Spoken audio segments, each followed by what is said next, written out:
And then I already have it going on the main channel. Might as well do it here as well. If you guys want to be shouted out in every single video, be sure to comment down below, Noti Gang, and I'll shout you out next time. Let's get right into it.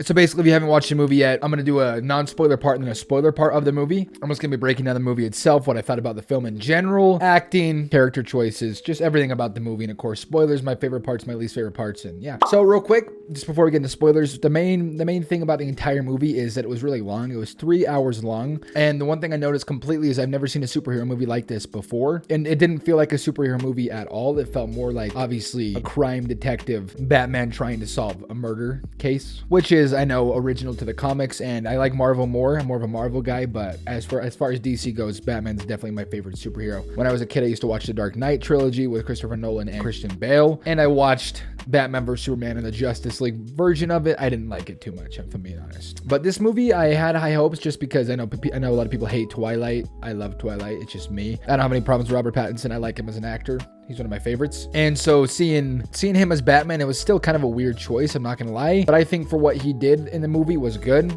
And I really like the era the movie took place in. And in every other Batman, whether it's animated series or regular, we have never quite seen a Gotham like this because, you know, Batman lives in a fictional town called Gotham. Every movie, it's obviously different, but in this one, Gotham felt true to what it truly it felt true to what it was supposed to be. You know what I mean? You got the Joker running around, the Riddler, the Penguin, like all these bad, evil supervillains running around. Crime bosses, Carmine Falcone, who else? Salvador something. And like all the bosses, right? It's filled with crime everywhere. And this felt, in the other movies, it felt kind of like New York City, but in this one, it truly felt dark and like you didn't want to be on the streets, and it truly felt like crime was everywhere, which is good because I really enjoyed seeing that part of Gotham. And it took place at a point where he wasn't quite Batman yet, but he wasn't as far away from Bruce Wayne, so he just barely becoming Batman, but the noir setting helped that, I think. And so that's enough for the non-spoilers. Get into the spoilers.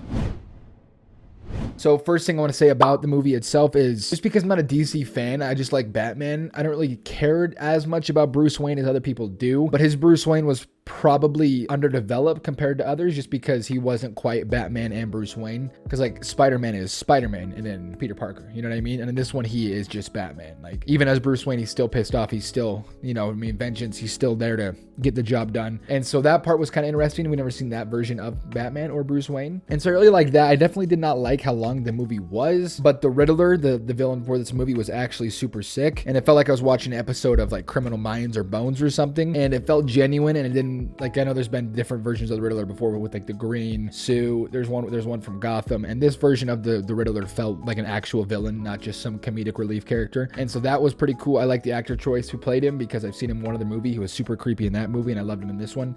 I love horror movies in general, but it was a good spaced out structure, right? It had like the initial finding of the killer, right, and then like the midpoint, and then the end. But it felt like the movie ended 3 different times. Like when they finally discovered the Riddler, he talked to him in Arkham. That was pretty cool. But then it felt weird when he had to go and fight the Riddler's allies, and then he saved the city, and then he like talked to Catwoman, and then the movie finally ended, and my bladder was full the entire time. I just wanted to get out of there at the very end. But that doesn't discount how good the movie was. It was super long, but like the fight scenes, everything about it, you could almost feel what Bruce Wayne felt like, trying to protect the city, trying to make a difference. And you could feel how, just like in his punches and everything he did, you could just feel how he felt inside, because he genuinely wanted to clean up the city, and he kind of did a good job. Obviously sparked a supervillain, but it was still overall a good movie.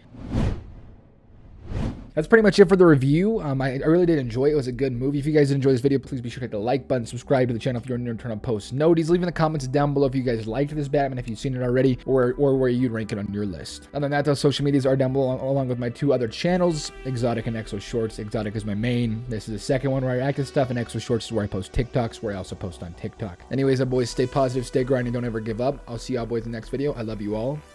Peace out.